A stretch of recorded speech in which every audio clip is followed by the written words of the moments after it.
All right, March 1st, 2026. Going to do a quick video here to recap some of the slides I've been working on and try to communicate the story, at least up to why we need to come up with a new solution, defining the problem a little bit better. So, as I've said on previous videos, really trying to say, okay, how do we go from 100% horses in 1886 to, let's say, 2025? Almost every household in America has a car. And the first step behind this was someone invented a car, right? And so let's say like 1887 was roughly when the first couple cars were invented. And over time, there was improvements or people noticed issues and those issues got fixed, right? Where, hey, this is kind of unsafe, or I'm getting rained on, or I can't see at night, or I'm running out of gas, flat tires. And over time, let's say roughly by 1925, the Model T had improved upon the original creation here. And this is what has led to being able to switch from horses to cars in that the speed, the comfort, the range, the capability, capacity are much better in a car than a horse, right? And basically the thing is like, why the heck would you want to use a horse today to go from point A to point B? You would definitely do this with a car. I'm going to argue that we're trying to move towards the same thing with currencies. That in 2007, there was 100% fiat essentially globally. We're trying to move toward, hopefully before the end of the century, let's say 90% of households using blockchain-based currencies. And key point here is using. There's a number of people who are holding blockchain-based currencies these days, hoping the value will go up, but they're not actually transacting with them. And so in 2009, you could say blockchain was invented, but you could argue that there's been rather limited improvements. If we were talking about up here, the reason this happened is because there was improvements. There's been very limited improvements so far.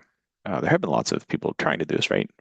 But essentially, with all the, Ethereum was kind of the first one, but there's tons of meme coins. There's lots of craziness going on out there.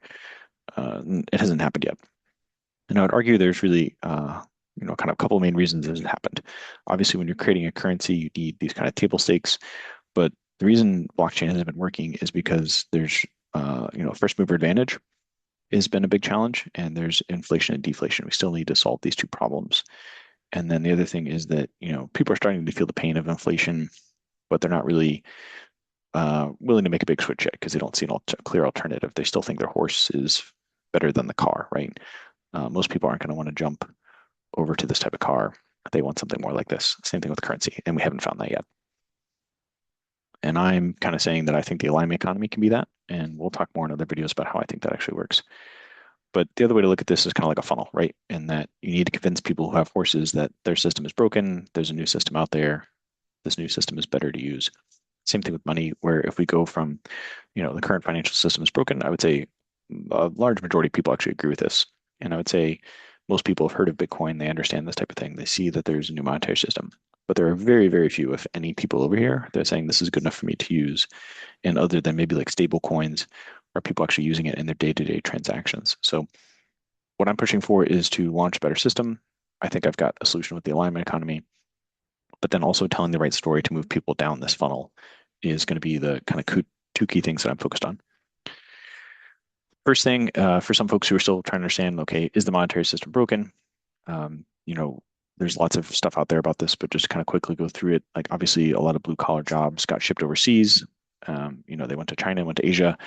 This is a trend that's continuing, and even jobs are leaving China because it's too expensive. They're going to Indonesia or Vietnam or even lower cost markets, right? So you're competing based on labor cost.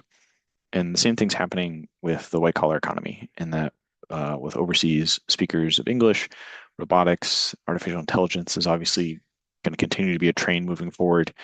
There's going to be less and less opportunity for these types of things and for stable economy type jobs. And so, a lot of these problems come back to inflation and kind of money printing. And there's some good videos out there about, why fiat struggles, and essentially, let you read those. But there's a lot of challenges with our current economic model and financial system.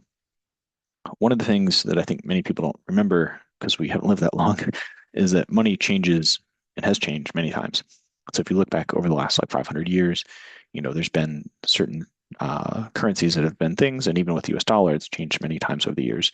And Ray Dalio, pretty respectable investor, has put forward some good videos that kind of explain how this system works and changes over time. And so part of this is we need to get people willing to kind of jump and, not necessarily occupy Wall Street, but have a tea party or something in some sense of finding a new way to build our economic system. But that also includes being able to put a solution in front of them, not just a criticism of a problem. So Bitcoin was something that started this, and I think there's lots of definitions of out there about blockchain. But for me, one of the ways I look at this is it's kind of like a notebook that whenever something's written down, everyone checks it, they agree before it's added, and once it's in, no one can erase or change that history, right? And so this kind of solves some of the problems that we talked about up with fiat, where no one can really control it. You can't create more, you can't change the rules, and over time it's buying more and more as people get confidence. So that deflation, I would actually argue, is one of the challenges. And so when we move into no one's actually using blockchain to buy anything, I would argue the average person doesn't see any value in this space because it's kind of like the whole Seinfeld meme here. There's just, it's the Wild West, right? There's people pumping and dumping things. There's very early on the adopter scale because it hasn't shown true value. It can come off very much as a Ponzi scheme. It seems very complex. Um, there's lots of issues with this whole space and how we're communicating our value as well as the products. And the two biggest summaries of this, I think, are really around first mover advantage and deflation. In the first mover advantage, people that got into Bitcoin early on versus those that might come later, they got a huge percentage of this, and these people are just going to reject this years from now because they're going to say, well, that's not really fair, right? And then with deflation, there's a story that most people in the space know about the guy that paid a lot of money for some pizzas. He actually bought a lot of other things that year. But the idea is that, because the value of Bitcoin keeps going up, people are just holding them as opposed to using them to buy things. And this is causing, a bit of a challenge. So I'm going to pause there for today, trying to figure out how to communicate this problem a little bit clearer. And then from there, I'll spend some time next time, maybe going through some of the slides and cleaning this up of like how I think we can solve this with the alignment economy. So thank you for the time and enjoy the rest of your day.